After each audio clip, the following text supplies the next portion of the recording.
de la loi prévue à l'échéance de l'année 1999 devrait permettre de modifier cette interdiction. Et le comité propose alors, sous certaines conditions, d'accepter de nouveau la recherche sur principalement les embryons congelés qui ne font plus partie d'un projet parental. Le rapport de l'Office parlementaire d'évaluation des choix scientifiques et technologiques de la même année est à l'époque, en 1999, plutôt plus prudent. Et après un écho du débat sur la valeur de l'embryon entre respect de la vie dès l'origine et personnification différée, un inventaire des législations internationales reste prudemment sur un exposé de l'alternative qui se pose aux législateurs, refuser toute transaction avec le principe du respect de la vie dès son origine, et donc laisser ces embryons congelés finalement au bout d'un moment être détruits, ou bien s'appuyer sur la notion de personnification différée de l'embryon et autoriser toujours des recherches sur les embryons surnuméraires selon certaines limites. 99 toujours, rapport du Conseil d'État, où nous trouvons de manière très frappante exprimer encore ce qui me semble, enfin ce que j'essaye de défendre comme une thèse, c'est-à-dire également la bioéthique institutionnelle, finalement à partir de l'argument de traiter la souffrance fait bouger les lignes éthiques.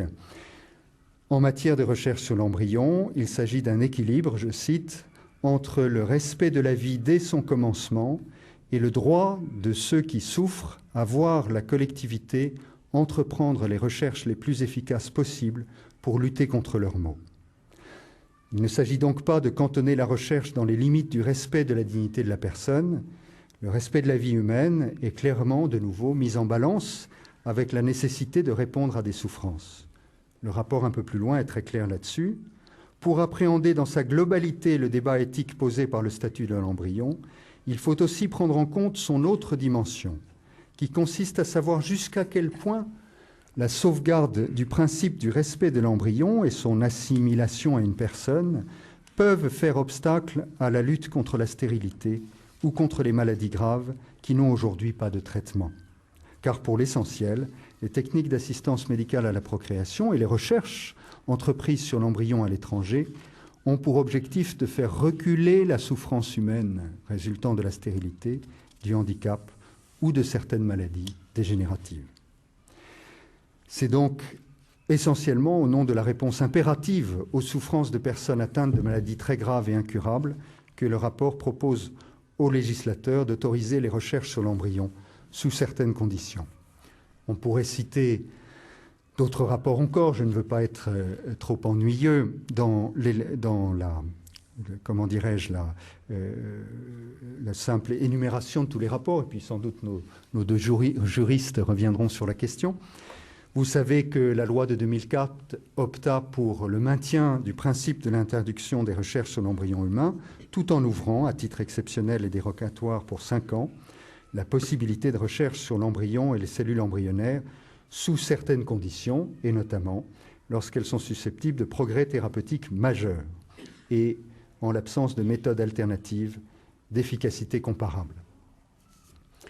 Deux rapports en 2006, bien connus, le rapport du député Pierre-Louis Fagnès d'une part, le rapport de l'Office parlementaire d'évaluation des choix scientifiques et technologiques de M. Claes d'autre part. Le rapport du député Pierre-Louis Fagnès propose et recommande de passer d'un régime dérogatoire à un régime d'autorisation des recherches sur les cellules souches embryonnaires. Ce qui est intéressant de voir, c'est que dans ses motivations, il semble s'éloigner de la logique d'une pression selon les espoirs thérapeutiques, en laissant entendre que les applications thérapeutiques à partir des cellules souches embryonnaires sont encore loin et que l'intérêt de telles recherches se situe plutôt au niveau de la recherche fondamentale, en plus de constituer un intérêt économique important. Il me semble en fait qu'à travers cette argumentation, l'argument thérapeutique demeure, même s'il est reporté dans le temps. On n'attend pas des applications thérapeutiques immédiates, mais on espère, en encourageant la recherche scientifique, une application thérapeutique ultérieure. Il écrit à propos de l'utilisation des cellules souches embryonnaires en pharmacologie: Actuellement, la difficulté principale pour une telle utilisation des cellules souches embryonnaires est la mise au point de conditions de culture standardisées et reproductibles, maîtrisées. Les cellules souches embryonnaires pourraient être utilisées à des fins thérapeutiques et pour la recherche. Donc au conditionnel, on reporte dans le temps, mais me semble-t-il, la pression est toujours la même.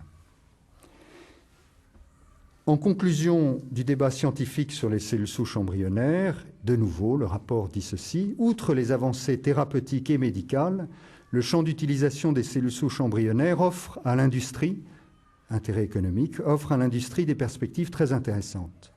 Le potentiel économique des découvertes sur les capacités des cellules souches vient de leur possible brevetabilité qui concerne les procédés et pas les produits vivants. Évidemment, là, j'ouvre tout un autre débat sur les enjeux économiques.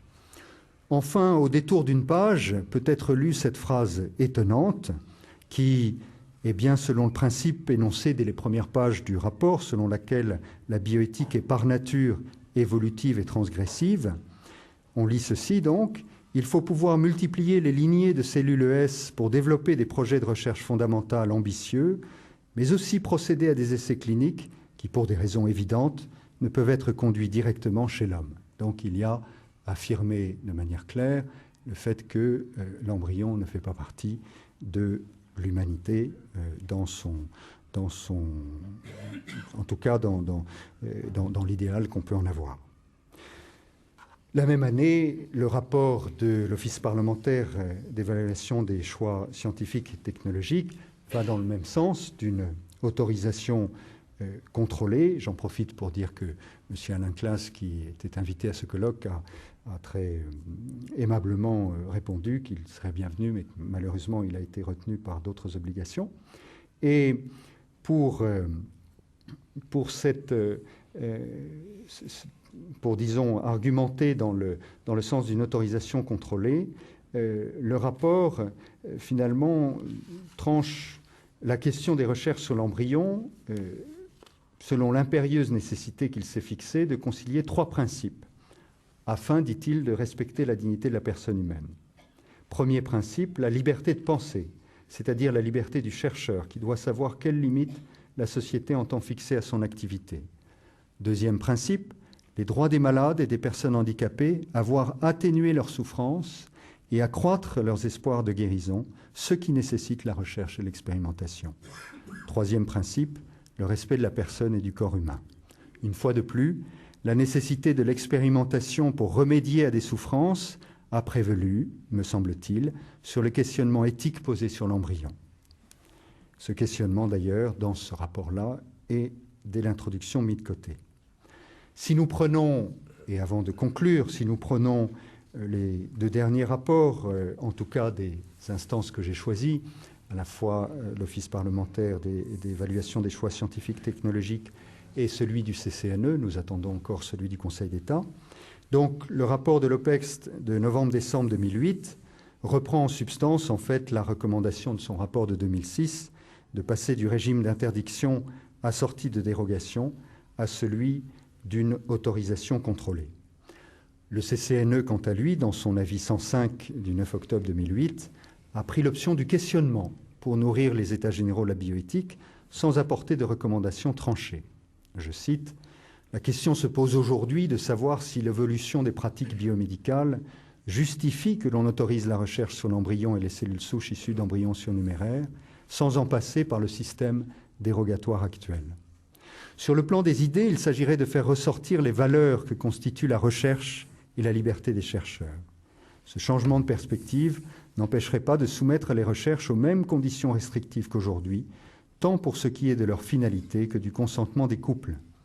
Le risque serait cependant que cette autorisation conduise, sur un plan symbolique, à conférer à l'embryon un statut de chose. Or, c'est ce que le législateur de 2004 a voulu éviter. Quelles que soient les convictions des uns et des autres quant au statut ontologique de l'embryon humain, il est difficile de nier, précisément, son caractère humain, à défaut de quoi la science s'intéresserait différemment à lui. Quelques mots de conclusion maintenant, si vous le voulez bien. Je commencerai par dire qu'il pourrait sembler étrange il pourrait sembler étrange de s'étonner, comme je l'ai fait, de s'étonner que l'espérance thérapeutique, la perspective d'un soulagement de la souffrance, même si elle sert parfois exagérément sans doute d'alibi, mais pourquoi s'étonner que